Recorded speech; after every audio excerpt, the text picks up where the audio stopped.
All right, so let's move on to our final lap of our conversation for today. It is the dawn of a new political atmosphere in Rivers State after Saturday's local government elections. Governor Sim Fubara's proxy party, the Action People's Party, APP, was declared winner of the council polls after Governor Fubara defied all odds to conduct the local government elections. The State's Independent Electoral Commission declared APP winner of 22 out of the 23 chairmanship seats in the state. The election took place despite protests by members of the People's Democratic Party, PDP, and the All Progressives Congress, APC, as well as refusal of the police to provide security, citing a ruling by the Federal High Court. Let's share the election result announcement with you. The following candidates, having scored majority of lawful or valid votes cast in 2/3 of the respective wards comprising their respective local government areas of Rivers State, are hereby returned as elected chairmen or chairwomen. They are 1. Abua Odua, Ruben Vincent Obo, APP, Obiako Ihunwo Kenzinum Chijoke, APP, Ogwegwe Mandone, Umejuru Nwabu Homa Isaac, APP. The details of the statistics of the respective scores shall be published in RISEC website and the media, and they will be made available to the public and all contestants. All right, gentlemen, results of the local government elections there, but it looks like everyone loves illegalities in Nigeria's political scene. Okay. Well, you know, this is has always been a battle between Governor Fubara and his godfather, Wike. Everyone knows what it means to control the politics of the local government, because they say all politics is local. If you have control of the council areas, then you can use the funds at your disposal to mop up support of the grassroots, rewards the local government. That's where the votes are. So Wike never wanted to lose control of the local governments. The conflict between both men arose from the fact that Fubara wanted to replace the local government chairman who made it possible for him to win the election. The local government chairmen back then were made chairmen of the electoral, the campaign committees at their local government. So they took control of the campaigns at their local government level. So Wike felt trying to replace them with caretakers and other, refusing to fund the Rivers State Independent Electoral Commission was because the governor wanted to replace those ones with caretakers so that they can take control of the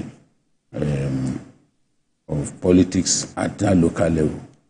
Invariably, the battle shifted to the congresses of the PDP. The governor's people lost out completely because they didn't buy forms and they didn't take part in that election. Clearly, the leadership of the PDP approved the congresses which were dominated by Wike's supporters.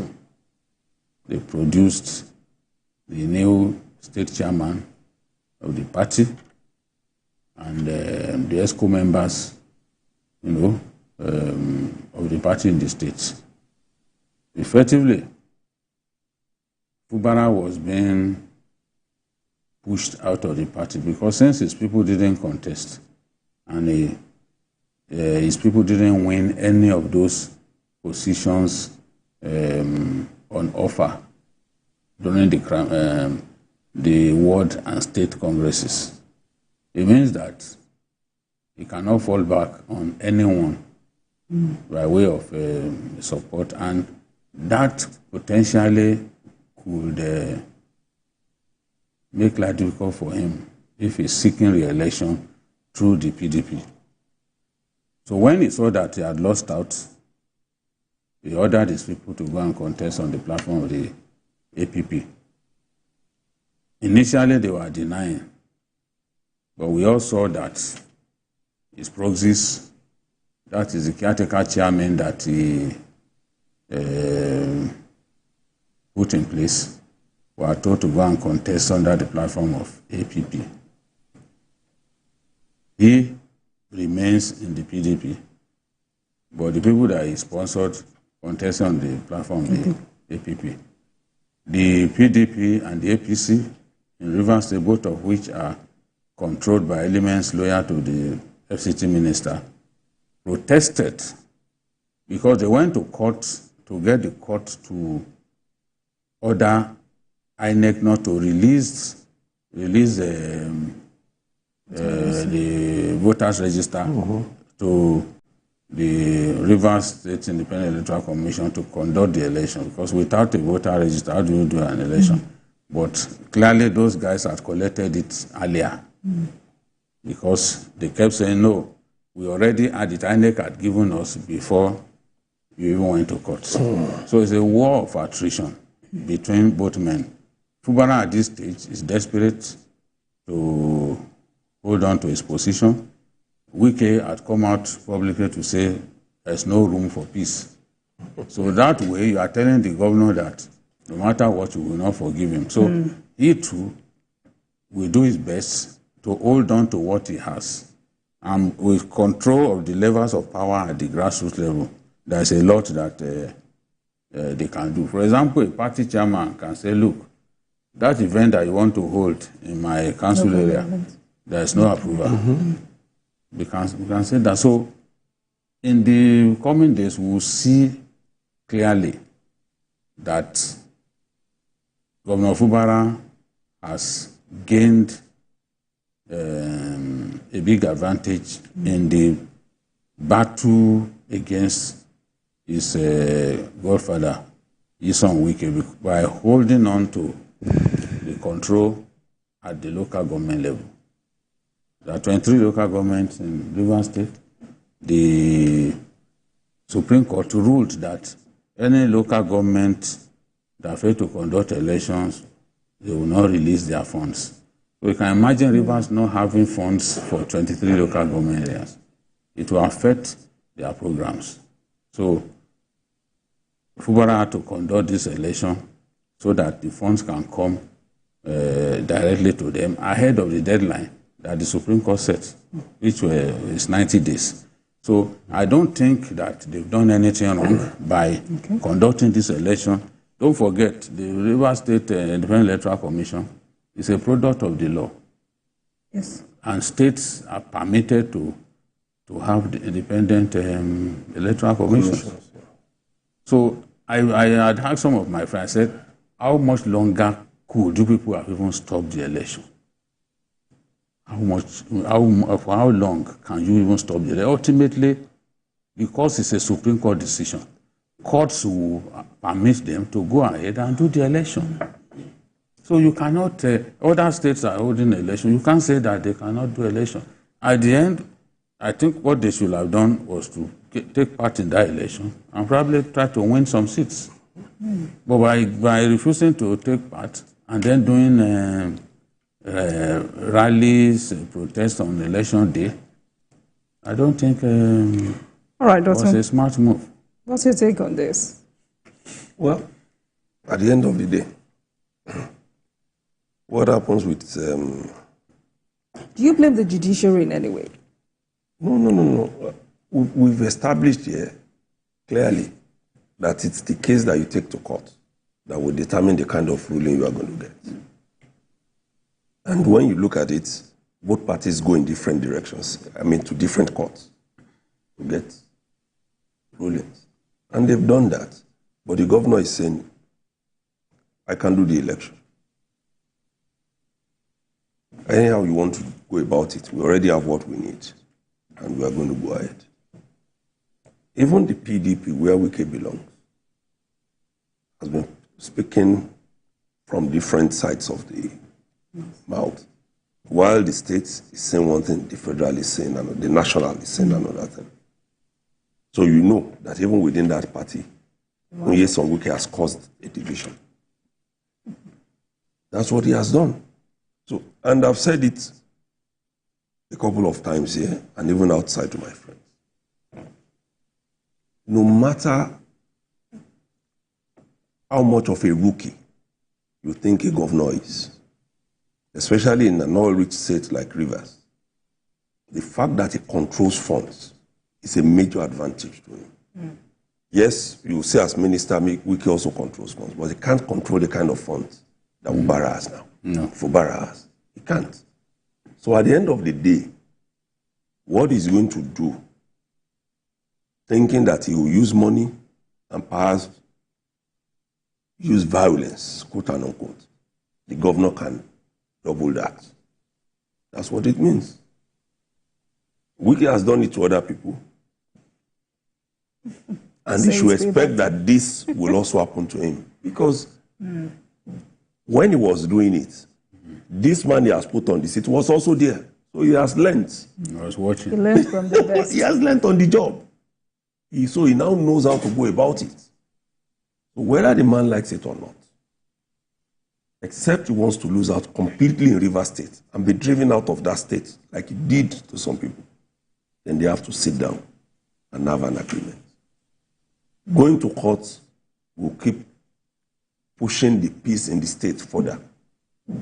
But at the end of the day, even the 2027 is looking forward to annihilating the governor will come and go. What kind of agreement do you think can be reached at this point? The president had intervened. I mean...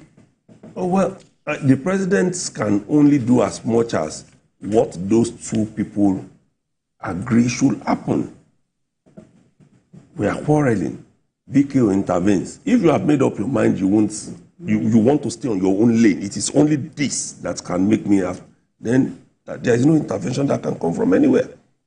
If he's saying he wants to get the structure, then it means he wants a puppet as governor. And that's what the man is saying. Let me have a voice. We are not saying totally that the governor is right. But the governor is also saying, let me also have a voice.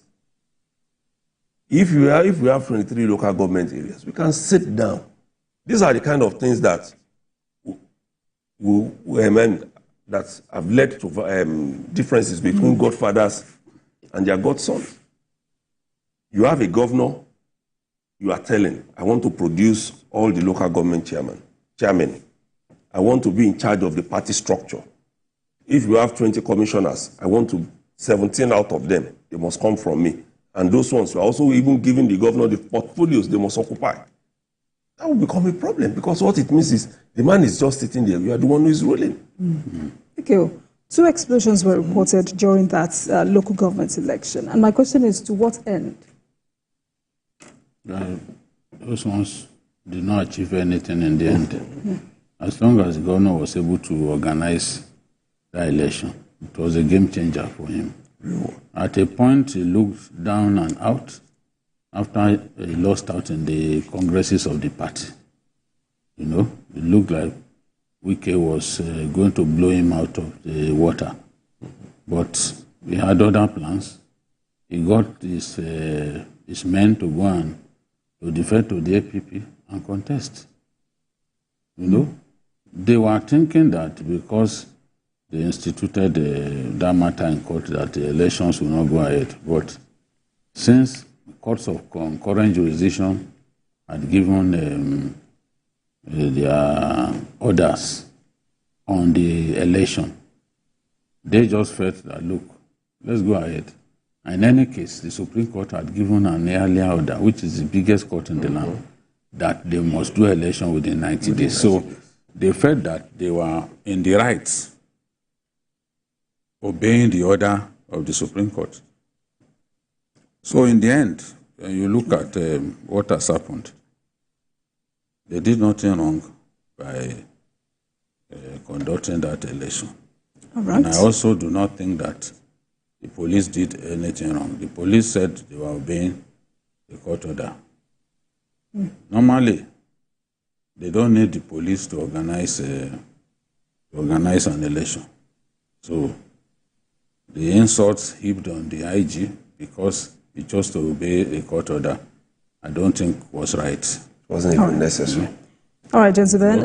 Fubara sometimes talks too much. It's very similar to Wike. Both of them don't know how to control their mouths. Imagine a governor saying John Good don't mature. So Wike is similar. Any little opportunity, Wike will talk, and even expose his own strategies to the enemy. That's the problem. There was a reception for him. Look at how he said a lot of things. And every time you talk in this manner, you think this Fubara, because during the campaigns he was not talking, you think he's a mumu. It's not a mumu now, he's watching.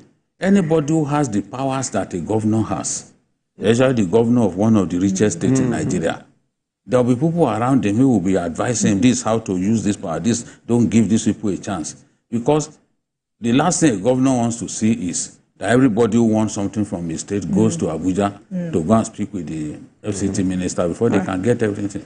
So now he is trying to be his own man, and this is a significant step that he has taken. So Wike needs now to sit down, regroup, and see, re-strategize and see where this whole thing leaves him in the battle for survival. Because, look, if he does not have his own base as a politician, then it's finished. Finished. Abuja, yes, he's doing well in Abuja. But what does that give you? All right. What does that give you if you cannot remain influential in your own state? All right. So he has to look at what he can do to get himself back to reckoning. But this is a match that the governor of Rivers State has lighted against him. All right. It's a significant, continue to monitor the development advantage in the ongoing battle. Absolutely, and see how it unfolds. Thank you so much, gentlemen. Dotun Oladipo, Abajide Kolade, thank you so much for your perspective on the program. And thank you so much for watching, everyone. That's all on Journalist Hangout on Sunday. Join us tomorrow for the regular